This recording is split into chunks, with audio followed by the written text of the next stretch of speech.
Well, I think, you look at the game one, the whole game starts up front.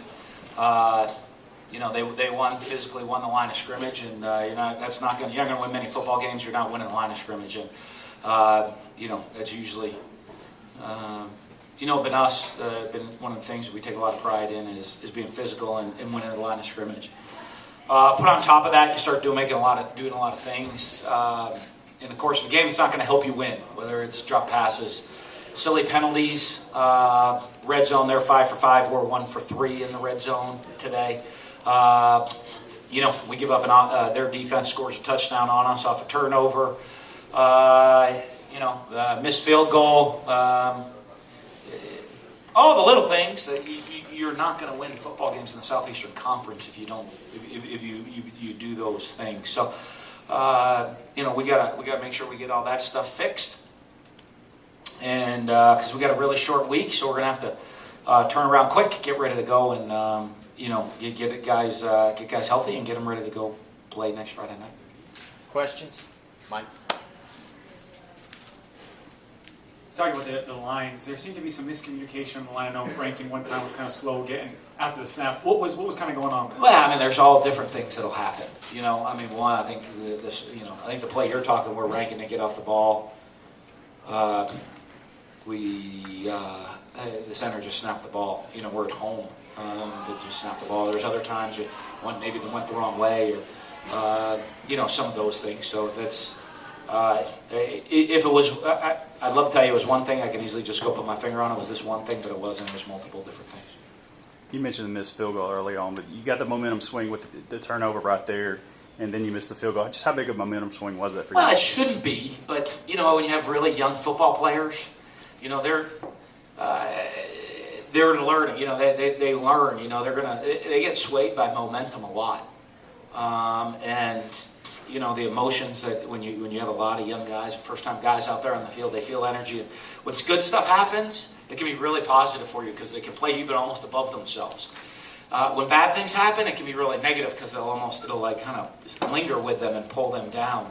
And when you have a young football team, that's it. When you have a veteran group, sometimes, the highs emotion doesn't always pull them up, but the lows don't pull them down. They kind of are able to keep themselves in check a little bit more. During the last 2 weeks of practice, what signs did you see, if any, that maybe this could happen? Getting down 35-0, a slow start. I don't expect us to make all the mistakes that we made. Trailing 35-0 at halftime. What did you tell the team in there? Well, we got to come out and play in the second half, and just relax. Just relax, because they are such a young group. It's like the world's about to end. It's halftime of a football game. Relax, come out. Play with some pride in the second half. Take pride in every single snap of your performance.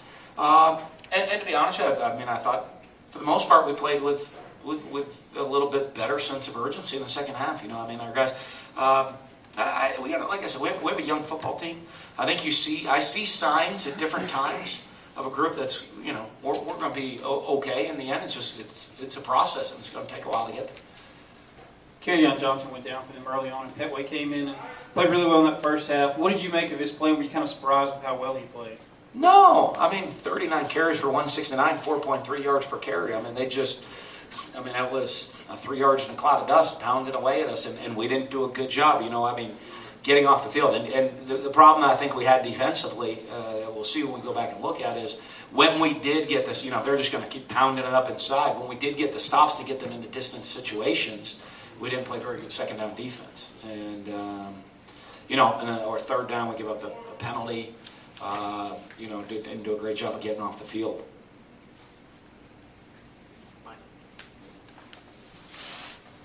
What did you see out of Andy Fitzgerald today? It's okay. Missed a read or two. Made a couple of really nice throws during the course of the game. Missed a protection check here and there, ran the ball hard. I did okay. I thought he, he's got to learn and continue to lead in the situations where we had a bunch. I think we had a bunch of drop passes in the game, and he's got to make sure he's doing a good job of leading guys and making sure we're doing the right thing. With leadership, and when that happens, keep guys' heads right in the game.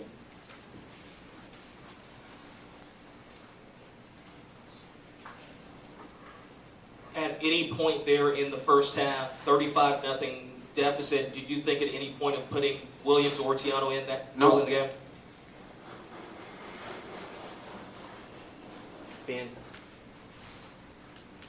Just kind of a follow-up. Is it just you got to stick with Fitzgerald just to get him through these kind of highs, No, lows? we got a really young team. It's not him. He's not blocking. He's not catching. There's 11 guys on offense that got to execute all together.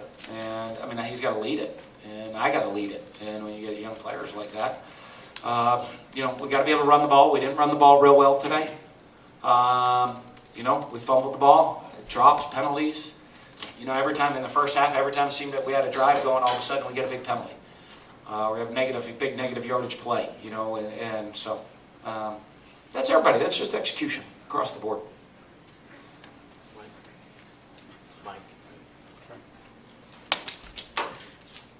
What would you kind of say to the team after the game? What did I say to the team after yeah. the game? Well, one,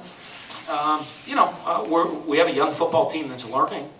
We got to learn from this. We got to play with a desperate sense of urgency. I think that's one of the big problems we have right now. I think we have a good attitude on the team. I think our guys think they're playing with pretty good effort out there on the field. But I think we need to play with a desperate sense of urgency on every single snap. And that comes with some maturity. It might seem pretty easy. When you say that, oh, that's not very hard. It's a lot more complex than you would think it is. To play with the amount of maximum strain you need to play, like veins popping out of your neck every single play. And to learn to give the play that way every single snap.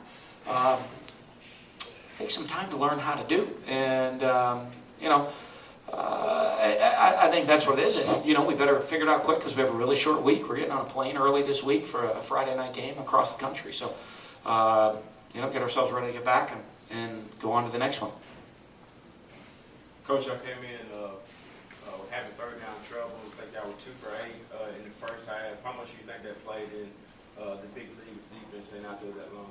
Well, it always plays in, but, we didn't do a great job of getting off the field on defense. We didn't do a good job of staying on the field on offense. So we got to make those plays. Mike?